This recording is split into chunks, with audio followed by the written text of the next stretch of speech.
Is it true that Michael Olise rejected Chelsea? Join me. Let's have analytical, high level, and then logical conversation.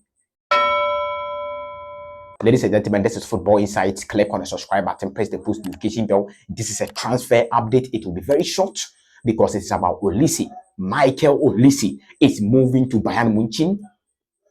The reported amount is that the release clause, that is 60 million, according to the news circulating, 60 million pounds release clause.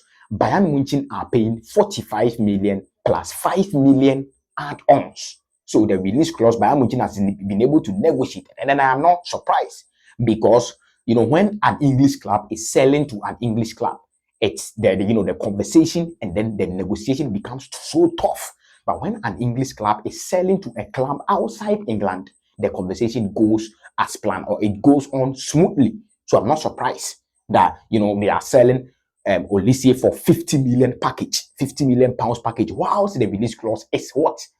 60 million pounds. So that is what we have on Olise. But then Olise deciding to join Bayern Munich ahead of Chelsea, ahead of Newcastle, and then the likes, the other clubs. It is reported that Man City even made a late bid. Olise joining Bayern Munich ahead of all these clubs, and then particularly Chelsea, because Chelsea were the frontliners for this particular deal. It is out there that Olise rejected Chelsea. Olise has rejected Chelsea. Is it true that he rejected Chelsea? Let's have an analytical, conversation. Now, Olise takes £100,000 a week in Crystal Palace. He signed a contract extension last summer or last season. So when you sign a contract extension, it means that an improved salary. So now he is taking £100,000 a week in Crystal Palace. Now, Olise moving from Crystal Palace to a bigger club, it means that an improved salary. And then Olise is demanding for £220,000 a week.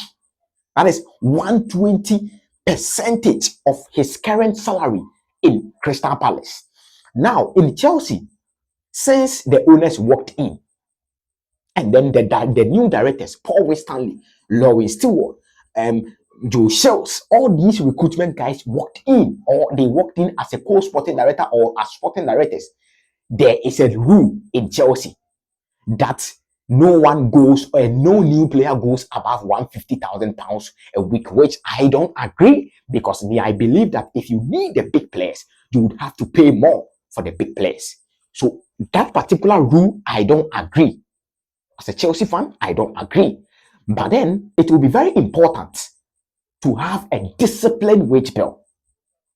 Very, very important to have a disciplined wage bill. Now, look at Manchester United's wage bill. Have you seen it? Have you seen the money Anthony is taking? Look at Anthony Martial. Look at Rashford. Look at Casemiro. Look at Varane. Look at all these guys and the money they are taking. This is not a disciplined wage bill. Now, these kind of wage bill create problems for other players coming in, because imagine Olise coming to Manchester United and then Anthony is taking £200,000 a week. And then Olise is becoming a starter ahead of Anthony. He would demand for £250,000 a week. So it is very important that you create a disciplined wage bill so that you don't inflate the wage bill. And then any player can just come in and ask or demand for an exorbitant amount of money. But because we are having an analytical conversation here, but when the player comes in and then the player proves that he can play, that he can, impact the team very well, that is where we sit down, we have conversation, and then we improve your contract. An example is Enzo Fernandez. Enzo Fernandez came in, he was taking around 160,000. He signed an extension, a 1-year extension, and then now he's taking £180,000. That is improved contract. Raheem Sterling, someone will ask about Raheem Sterling. Raheem Sterling, when he came in, these four sporting directors were not in. It was Toboli and then Egbali leading the conversation. So these new sporting directors, I don't agree with a lot of things they are doing. But this particular one, Olise deal, and then they not giving him the £220,000, I agree. Because let's be real, Olise is a very good player. Is he an extraordinary player? No. But he's a very good player. Can Olise improve Chelsea? Yes. Can he improve our right wing group? Yes. Can he be a starter ahead of Madueke? Yes, in my opinion. But then, since he's coming from Crystal Palace, he has to come. And then, if he had an injury-free or he has an injury-free season, we can see whether you be a starter ahead of Madueke or not. But as we speak now, he can be a starter ahead of Madueke. So he can improve Chelsea, yes, but he is not an extraordinary player. He has not been called up to the French national team either. So if you are demanding for £220,000 a week, if I sit there as a director, I ain't not gonna give you that kind of money. I ain't gonna give you that kind of money, bro. So this is an analytical, conversation that we have to have. People are saying, when we flip the coin, Olise, according to reports, he's demanding for Champions League football. Chelsea doesn't have the Champions League football. But according to Santi Aouna, Olise, according to Fabrizio Romano, Olise was keen to the move to Chelsea because it's in London. Crystal Palace is not far from Chelsea. So it is in London. So Olise was keen to the move to Chelsea. So what happened in the deal? Or what happened along the way? It is because of the salary. Chelsea are not ready, are not willing to give you the £220,000 salary. And then I agree with the directors. For this one, I agree with them.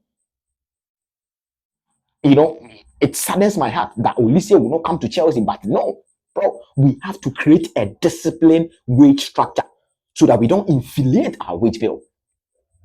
No, bro. So this is an analytical conversation, a high-level conversation.